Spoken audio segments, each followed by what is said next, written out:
오늘의 사연 시작합니다. 안녕하세요. 고등학생 두 딸아이의 아빠이고 최근에는 딸아이의 친구를 향한 사랑에 빠진 50대 초반의 남성입니다. 딸의 친구를 사랑한다고요? 너무 어이없어 하실지도 모르지만 제게는 너무 심각하고 순수한 사랑의 열병이니 비웃지 말고 들어주시면 좋겠네요. 모든 사건의 발단은 제 딸의 절친인 그 아이가 우리 집에 놀러 오면서 시작되었습니다. 그날은 비가 많이 왔지요. 딸과 그 친구는 내리는 폭우 때문에 곧장 우리 집으로 와서 같이 저녁을 먹고는 비가 그치기를 기다리며 숙제를 하고 있었습니다. 학원 셔틀버스가 우리 아파트 정문에 내리기는 하지만 딸의 친구는 거기서 조금 더 걸어가야 했기에 둘은 비를 피할 겸 곧장 우리 집으로 왔던 것입니다. 둘은 밤새 제잘대며 라면도 끓여 먹고 컴퓨터 게임도 하고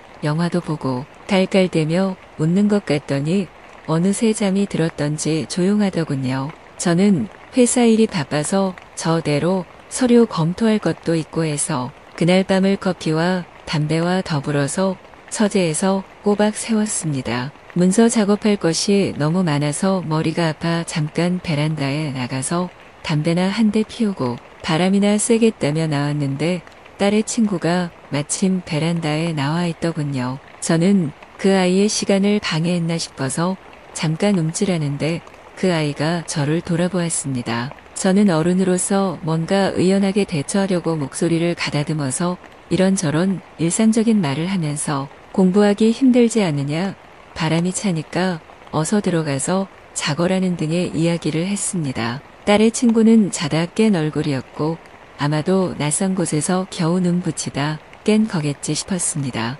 그리고 뭔가 모르게 그 나이에만 느낄 수 있는 아릿한 감성이 담긴 옆 얼굴로 먼 곳으로 시선을 두었습니다. 일순 저도 모르게 가슴이 방망이 치고 말았고 한편으로는 그 옆모습이 너무 낯설지 않은 느낌을 받아서 저도 모르게 작은 한숨이 새어나오고 말았습니다. 아주 익숙한 그 옆모습, 오래전 대학 시절의 제 첫사랑도 꼭 그런 얼굴로 도서관 창가에 서 있고는 했었지요. 그녀와 저는 당시에 같은 대학의 유명한 캠퍼스 커플이었습니다. 서로 깊이 사랑하고 있었고 그 사랑의 중심에는 단단한 믿음이 자리하고 있었습니다. 하지만 결국 우리는 서로 다른 인생길을 걸어갔고요. 많은 세월이 지났지만 그녀에 대한 생각만 하면 마음이 아파옵니다. 제가 실수한 것이 너무 많아서 혹은 아픔의 근거를 만들어버린 것 같아서 그리고 이제라도 그 마음의 상처를 치료해주고 싶지만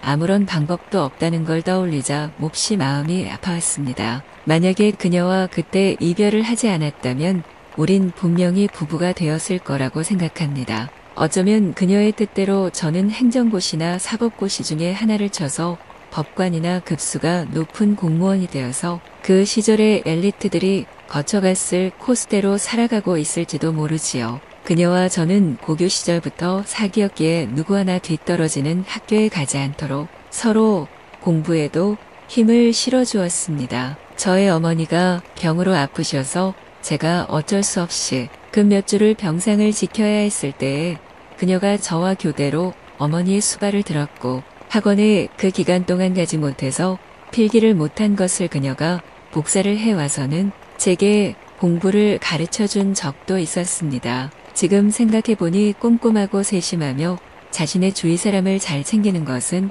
딸 아이 친구와 똑같았습니다. 당시의 여자친구의 집안이 워낙에 엄격해서 제가 시장에서 생선장사 하시는 홀어머니의 유복자라는 것을 안 그 집 어른들의 반대로 저는 대학 시절에 그 집에서 박대를 받았습니다. 그때 그녀는 몹시 울면서 자신의 가족들을 대신해서 제게 사과를 했습니다. 아무런 가식 없이 우리는 사랑했고 미래를 막연히 약속했고 서로에게 처음으로 남자와 여자라는 존재로 몸과 마음의 각인이 되었지만 결국은 현실의 틀 안에서 자유롭지 못했습니다. 그녀는 대학을 졸업한 후에 아주 이름이 있는 어느 드레스 부티크에 디자이너로 취업해서 잠깐 다니다가 얼마 후에 결혼을 했습니다. 남편은 부유한 의류 사업가였고 하고 있는 일을 문어발식으로 계속 확장하며 사업과 집안이 날로 번성해 갔습니다. 친구들 말로는 그녀 역시도 그저 가정주부로만 지내고 있지는 않은 것 같다며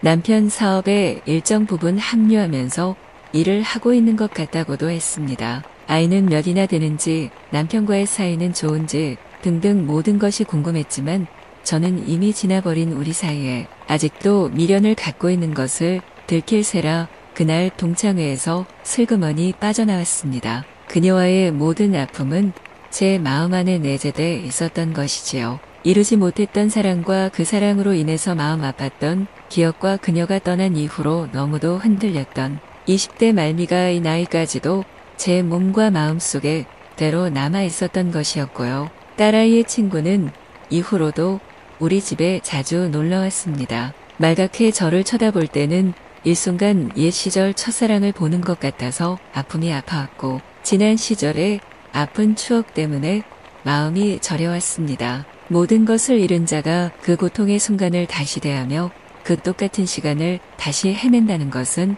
일종의 자해였지요. 아저씨가 잘 대해주셔서 이 집이 꼭 우리 집 같아요 하면서 딸의 친구는 방긋 웃었습니다. 오래전에 여자친구가 몹시 좋아했던 꽁치 김치찌개를 제 손으로 오랜만에 끓여서 딸들과 아내 그리고 딸의 친구와 함께 식탁에 앉아서 밥을 먹을 때 딸의 친구는 몹시 부러워하며 우리 집 분위기를 칭찬했습니다. 저와 여자친구는 고교 시절 그리고 대학 시절을 보내고 대학 시절 말미에 결국은 우리 앞에 현실을 깨닫고 각자의 인생 방향으로 들어갔습니다. 이제 세월이 흘러서 저는 그때 제가 사랑했고 다가가서 미래를 꿈꿨던 아주 맑고 순수했던 그 시절의 사랑의 대상을 딸의 친구를 통해서 보고 있습니다. 그리고 조금은 저를 흔들고 젊은 날의 저를 상기시키는 또 다른 감정에 흔들리고 있습니다. 그것이 제가 못 이룬 지난 시절에 대한 회한일런지 무작정 아무에게나 지난 제 사랑을 연결켜보려 하는 작년의 주책일지는 아직은 모르겠습니다. 하지만 저는 이 감정을 저 혼자 조용히 음미하며 푸르렀던 제 젊음의 못다 이룬 꿈의 순간들을 한 걸음씩 걸어가 볼 생각입니다. 아무것도 남지 않은 마음의 한가운데 저는 그저 일만 하면서 제 나이 또래의 남자들이면 다들 그렇게 사는 방식에 제가 열심히 움직이고 있음에 안도하며 살아왔습니다. 그 이전의 나날들은 생각하지 않고 외롭게 걸어오면서요. 그리고 무언가 번개가 한 대 치고 지나간 듯이 이상한 열병에 휩싸여서 최근을 보내고 있습니다. 여기서 마음을 자칫 흔들린다면 생각지도 못한 방향으로 제가 마구 흘러갈 수도 있다는 생각에 새롭게 마음을 다잡아보기도 합니다. 물론 저는 오래전 여자친구의 환영을 아직도 가지고 있습니다. 하지만 그녀 역시